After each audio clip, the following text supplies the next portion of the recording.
నేటికి 13 రోజులవుతోంది తన కూతురు రాధా గాయత్రి కేసు విషయంలో తిరగరాని చోటుకు కూడా తిరుగుతూ అటు న్యాయ వ్యవస్థ పైన పోలీసు వ్యవస్థ పైన మాకు నమ్మకం ఇంకా ఉంది.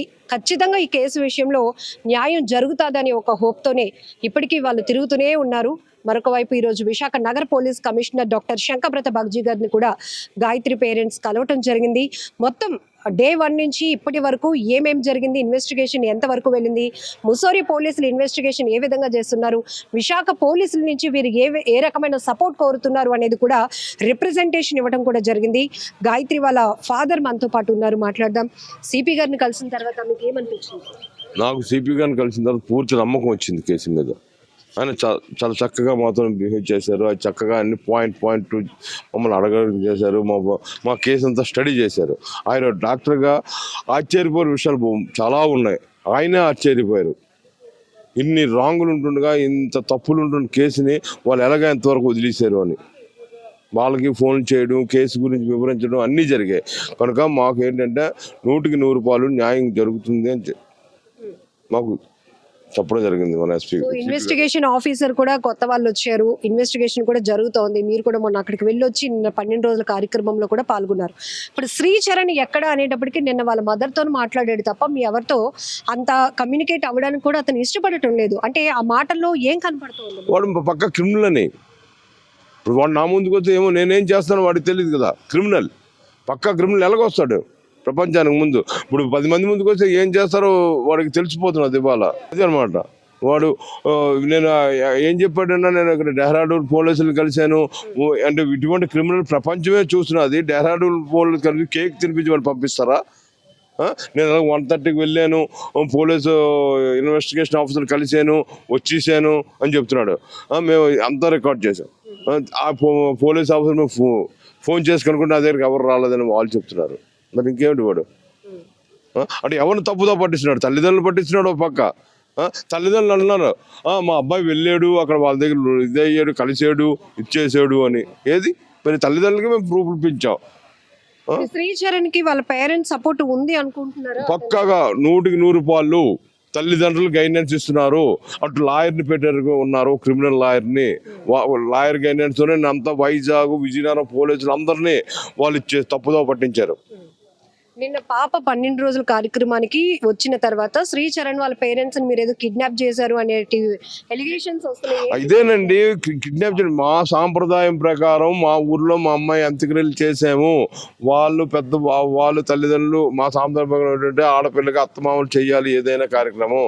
ఈ సాంప్రదాయాలకు అనుగుణంగా మేము అంటే మా ఊరు తీసుకెళ్ళాము వాళ్ళని. మా పెద్దవాళ్ళు, మా నాన్నగారు మా అమ్మగారు 90 ఏళ్ళు దాటిపోయి వాళ్ళు ఒకసారి కలవాలి అని చెప్పారు. కలవడం కాదు, అక్కడి నుంచి మేము పంపించాలి, వాళ్ళు మూవ్ చేయాలి. ఎక్కడికైనా మా ఊరు తీసుకెళ్ళి అక్కడి నుంచి వాళ్ళని మూవ్ చేయాలి. లాస్ట్ ఆ రకంగా మేము పట్టుకెళ్ళాం తప్ప వాళ్ళని కిడ్నాప్ చేయడం ఇచ్చేయడం. వాడిది మొదటే క్రిమినల్ బ్రెయిన్. వాళ్ళ అమ్మ అతను క్రిమినల్ బ్రెయిన్ కూడా ఎలాగ ఆలోచిస్తారు చెప్పండి? మేమేదో వాళ్ళ అమ్మగారు ఏదో ఫోన్ నెంబర్ ఇలాగా మామయ్య గారి ఇంటికి వెళ్తున్నాం అని చెప్పేసరికి వాడు ఏం చేశాడు? ఏకదం కిడ్నాప్ కేసులు పెట్టి ఆ పోలీసులు ఇబ్బంది పెట్టాడు, అందరిని పెట్టాడు. మరి క్రిమినల్కి ఎలాగ బ్రెయిన్ తట్టుతుంది చెప్పండి మీరు?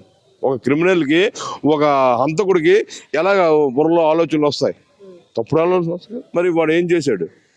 ఇటు వైజాగ్ పోలీస్ కమిషనర్ని ఇబ్బంది పెట్టాడు, అటు విజయనగరం ఎస్పీని అందరినీ ఎటు జెండా ఇచ్చేసాడు, అలర్ట్ చేశాడు. నిన్న శ్రీచరణ్ మీతో ఒకలా మాట్లాడాడు, మీ మిస్సెస్ తో ఒకలా మాట్లాడాడు, వాళ్ళ అమ్మతో ఒకలాగా మాట్లాడాడు. ఇప్పుడు ఎక్కడ ఉన్నాడు అని అనుకుంటున్నారు మీరు? ఏమో మరి. నేను నిన్నటి వరకు అయితే వైజాగ్ అనుకుంటున్నాను తప్ప వాడు సెల్లన్నీ స్విచ్ ఆఫ్ చేశాడు. వాడు కాళ్ళనే ఏంటో ఎంక్వైరీ చేద్దామన్నా వాడు 3-4 సెల్లలు మెయింటైన్ చేస్తున్నాడు.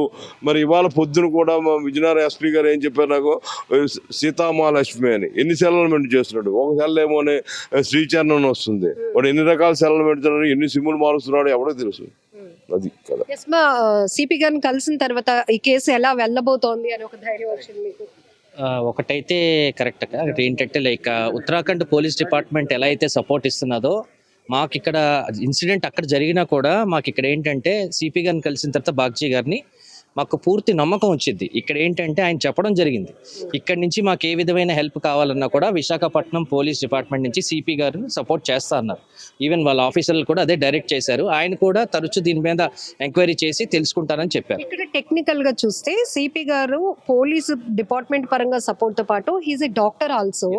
ఇప్పుడు అక్కడ జరిగిన వెంటనే ఘటన జరిగిన వెంటనే శ్రీచరణ్ ఏదైతే చెప్పాడో లో బీపీ ఉందనో లేకపోతే రెడ్ వైన్ తాగారనో ఇట్లా అట్లా ఇవి మీరు సిపి నోటీస్ కి తీసుకొచ్చినాక ఆయన ఏం చెప్పారు అసలు? ఇక్కడే లాజిక్ ఉంది. ఇది ఏంటంటే మెడికల్ హిస్టరీ అర్థమైన వాళ్ళకి తెలుస్తుంది కాబట్టి సిపి గారు ఫస్ట్ మెడికల్ ఆఫీసర్, తర్వాత ఐపీఎస్ అవడం జరిగింది కాబట్టి ఆయన అది చదివిన తర్వాత పోస్ట్ మార్టం అది ఏదైతే ఆ రిపోర్ట్లో చదివారో, హిందీలో రాసింది చదివారో, ఇక్కడ క్లియర్ కట్గా అడిగారు అనమాట.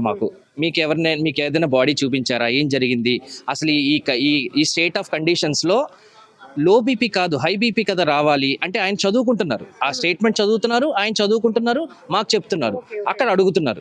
సో ఇక్కడ మాకు చెప్తూను అక్కడ అడుగుతూ వాళ్ళకి గైడెన్స్ ఇచ్చారు. ఏంటి ఉత్తరాఖండ్ పోలీస్ డిపార్ట్మెంట్కి గైడెన్స్ ఇచ్చారు, ఇలా చేస్తే మీకు వేరంగా కేసు తేలుతుంది, మీరు ఏదైనా డాక్టర్ పర్యవేక్షణలో మీరు చేస్తే ఇంకా మీకు అక్కడ రాసిన పాయింట్స్ అంటే for suppose forensic lab CPR చేసేవాడు ఏం చూశాడు, ఎలా చూశాడు, అలా ఒక్కొక్క పాయింట్ ఆయన డీకోడ్ చేశాడు వైజాగ్ సిపి గారు. సో ఇలాంటిది అక్కడ కూడా జరుగుతుందని మేము ఇప్పటి నుంచి ఆశిస్తున్నాము. అండ్ ఇప్పుడు మేము ఏదైతే అనుకుంటున్నామో ఇటు విశాఖపట్నం సిపి గారు, అటు Visakhapatnam police department, Uttarakhand police department కలిసి నాకైతే నమ్మకం ఉంది. ఇప్పుడు నాకు నమ్మకం వచ్చింది, పూర్తిగా విశ్వాసం వచ్చింది. లైక్ ఓకే, డిపార్ట్మెంట్ ఇన్వాల్వ్ అయిన తర్వాత ఖచ్చితంగా ఇది pure and transparent investigation process లో జరుగుతుందని నాకు నమ్మకం వచ్చింది. భర్తని నమ్మి ఆనందంగా గడపడానికి వెళ్ళినటువంటి ఒక అమ్మాయి మృతి ఒక మిస్టరీగా ఉండిపోవడం నేటికి 13 రోజులు అవటం అందరినీ షాక్ కి గురి చేస్తుంది. ఎందుకంటే చావుకి కారణం కూడా తెలుసుకోలేనటువంటి సిచ్యువేషన్స్ లో కొన్ని ఘటనలు అంటే మ్యానిపులేట్ చేస్తున్నారు, ఆధారాలు లేకుండా చేస్తున్నారు అంటే ఇవన్నీ కూడా చాలా ఒక రకమైన ఆశ్చర్యం, భయం కూడా పేరెంట్స్ లో. అంటే ఇప్పుడు ఎస్ కరెక్టే, కాకపోతే మా యంగ్ జనరేషన్ కి ఇప్పుడు ఎలా అయిపోయిందంటే ఇది, ఇప్పుడు నేను ఇప్పుడు ఐటీ కంపెనీ జాయిన్ అయ్యాను అనుకోండి, నాకు ట్రైనింగ్ ఇస్తారు. ట్రైనింగ్ ఇచ్చిన తర్వాత నన్ను ఫస్ట్ ఎగ్జిక్యూటివ్ అంటారు, తర్వాత జూనియర్ లెవెల్ అంటారు, తర్వాత నేను నా ఎక్స్పీరియన్స్ బట్టి సీనియర్ అలా వస్తుంది. ఇక్కడ కూడా ఈ కేసులో కూడా అలాగే డీకోడ్ చేసుకోవచ్చు. తను ఫస్ట్ ట్రైనింగ్ అయ్యి తర్వాత మర్డర్ చేసి సస్పెక్ట్ చేశారా, ఇది సస్పెక్ట్ మర్డర్ చేశారా, లేదంటే తను ఎవరైనా రాంగ్ గైడెన్స్ తీసుకుని, లేదంటే తన ఇగో చూపించి ఆ అమ్మాయి కన్నా ఈ అబ్బాయి కన్నా అమ్మాయి ఎదిగిపోతుందని ఇగో పెట్టుకుని చేశాడా, లేదంటే తల్లిదండ్రులు ముందు వాళ్ళ అమ్మగారు కొట్టారని చెప్పి, వాళ్ళ అత్తగారు మామగారు ముందు కొట్టారని చెప్పి తన అబ్బాయి దూరంగా ఉండడం వల్ల ఇది మైండ్లో నెగిటివ్గా వెళ్ళిపోయిందా, సైకాలజికల్గా మార్చుకున్నాడా తన మైండ్ ఏంటనేది, అది తను పిలిపించి ఏదైనా కస్టడీలోకి పిలిపించి ఆ గవర్నమెంట్ ప్రొసీజర్స్ ప్రకారంగా తను పిలిపించి ఇన్వెస్టిగేషన్ చేస్తే ఇటు పబ్లిక్ కానీ ఇటు నేషన్ కానీ ఇక్కడ ప్రతి తండ్రికి ఉన్న కూతురికి అంటే ఒక ఆడపిల్ల ఉన్న కూతురు ప్రతి ఇంటికి కూడా చెప్పే అవకాశం ఉంటుంది, ఒక మెసేజ్ లాగా వెళ్తుంది. ఇప్పుడు అలానే అది కాకుండా తను ఏది పడితే చేసేసి చిన్నపిల్లల్లా మాట్లాడి మా అమ్మగారిని కిడ్నాప్ చేశారు, మా నాన్నగారిని కిడ్నాప్ చేశారు అని చెప్పి ఏదేదో చేసేసి సిపి గారు అదే చెప్తున్నారు, ఏంటో నాకేం అర్థం అవ్వలేదు, రాత్రి కిడ్నాప్ చేశారంటున్నారు, కానీ ఇక్కడ చూస్తే మీరు 12th డే అంటున్నారు. ఇప్పుడు ఏంటంటే మాది అనుమానాస్పదంగా ఉన్నప్పుడు అనుమానాలు రేజ్ అయినా అవ్వకపోయినా ఆ పర్టికులర్ పర్సన్ తో ఉన్న వాళ్ళని ముందు అదుపులోకి తీసుకొని విచారణ చేస్తారు. కానీ మనకి ఇక్కడ వైజాగ్ లో ప్రత్యక్షమయ్యాడు ఆ వ్యక్తి. ఇప్పుడు ఇది ఎలా అయిపోయిందంటే లా అండ్ ఆర్డర్ వేరు, ఇప్పుడు మళ్ళీ అది లీగల్ వేరు. ఇప్పుడు తను లీగల్ డిఫెన్స్ చేసుకోవడానికి లీగల్ని అప్రోచ్ అయ్యారు, ఎందుకంటే నిన్న ఒక లీగల్ లాయర్ మాట్లాడడం జరిగింది అక్కడ. ఇది ఏంటంటే ఎవరు దేని మీద కామెంట్ చేయలేని పరిస్థితి ఒక పబ్లిక్లోకి, ఎందుకంటే ఇప్పుడు స్టిల్ ఇన్వెస్టిగేషన్ ప్రాసెస్లో ఉంది. సో కానీ మేము చెప్పేది ఏంటంటే ఆ అబ్బాయి ఇక్కడ ఏదైతే ఆంధ్రాలోకి వచ్చి స్టేట్మెంట్స్ ఇచ్చారో కేవలం ఆ 3 రోజులు కార్యక్రమం చేయడానికి వచ్చాడా, లేదా ఏదైనా ఈ 3 రోజుల కార్యక్రమాన్ని వినియోగించుకోవడానికి వచ్చాడా, లేదంటే ఎవరి గైడెన్స్ మీద ఇదంతా జరుగుతుంది ఏంటనేది తన మనస్తత్వానికే వదిలేయాలి. ఎందుకంటే ఇప్పుడు కొత్తగా పెళ్ళి అయిన తర్వాత ఇలా జరిగిన తర్వాత భార్య మీద ప్రేమ నిజంగా ఉంటే తను ఇలా చేసి ఉండకపోవచ్చు అనేది నేనే కాదు, నా యంగ్ జనరేషన్, ఇప్పుడు నాది 30s, తను 27sలో ఉన్నాడు. అలా మేము మాట్లాడేది ఇదే, అది భార్యని కాపాడుకోలేని సిచ్యువేషన్లో జరిగిన సిచ్యువేషన్, అది ఏం జరిగింది అనేది వాళ్ళిద్దరికే తెలియాలి.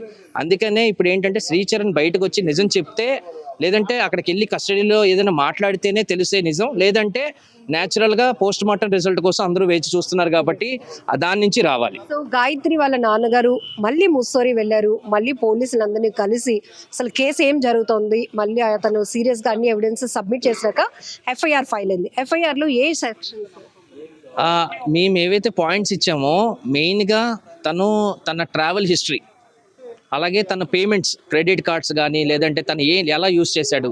ఎందుకంటే మాకు ఒకటే, హోటల్ స్టేలో ఆల్కహాల్ ప్యాకేజ్ ఇంక్లూడ్ అయ్యిందని చెప్పాడు తను మీడియాకి. మేము వెంటనే ఎంక్వైరీ చేసాం, మామూలు మా ఎంక్వైరీలో మేము చేసాం with police permission of Uttarakhand.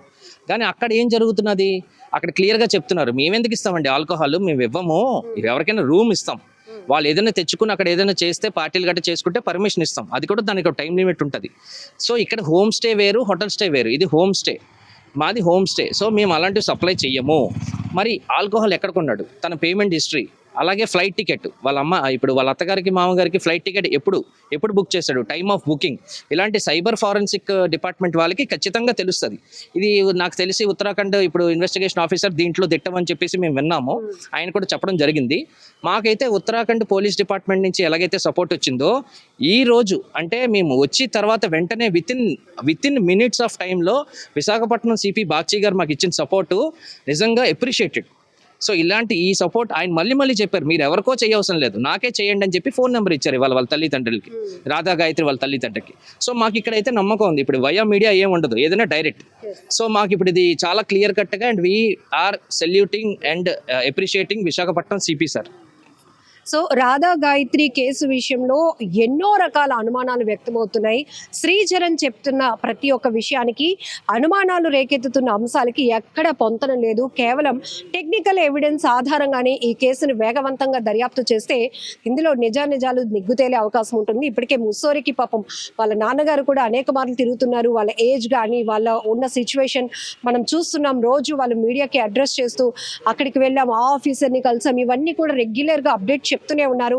ఫైనల్గా ఈరోజు విశాఖ పోలీసుల సహకారం కూడా మాకు కావాలి. ఎందుకంటే శ్రీచరణ్ ఈ మృతి జరిగిన తర్వాత, తన భార్య ఇట్లా జరిగిన తర్వాత 3 రోజుల కార్యక్రమానికని విశాఖ వచ్చి మీడియాకి ఏదో చెప్పి తను మంచివాడు అని ప్రూవ్ చేసుకునే ప్రయత్నం చేశాడు. అంతే తప్ప భార్య పైన ప్రేమ, భార్య కార్యక్రమాలు నిర్వహిస్తున్నాం కాబట్టి భర్తగా బాధ్యతగా పాల్గొనలేదు అనేది కూడా ఇప్పుడు గాయత్రి వాళ్ళ కుటుంబ సభ్యులు కానీ పేరెంట్స్ కానీ చెప్తున్నమాట. ఏది ఏమైనా డాక్టర్ శంకరప్రత బాగ్జీ గారు విశాఖ నగర పోలీస్ కమిషనర్ని కలిసిన తర్వాత మాకు ఒక ధైర్యం వచ్చింది. ఆయన నుంచి కూడా కొన్ని ఇన్పుట్స్ మాకు వచ్చాయి. సో ఈ కేసుని ఇక వేగవంతంగా ముందుకు తీసుకువెళ్ళడానికి అవసరమైన సహకారం విశాఖ పోలీసుల నుంచి మాకు వస్తుంది. అలానే ప్రభుత్వం కూడా మాకు ఈ కేసు విషయంలో న్యాయం చేయాలని కూడా రాధా గాయత్రి పేరెంట్స్ అయితే కోరుతున్నారు.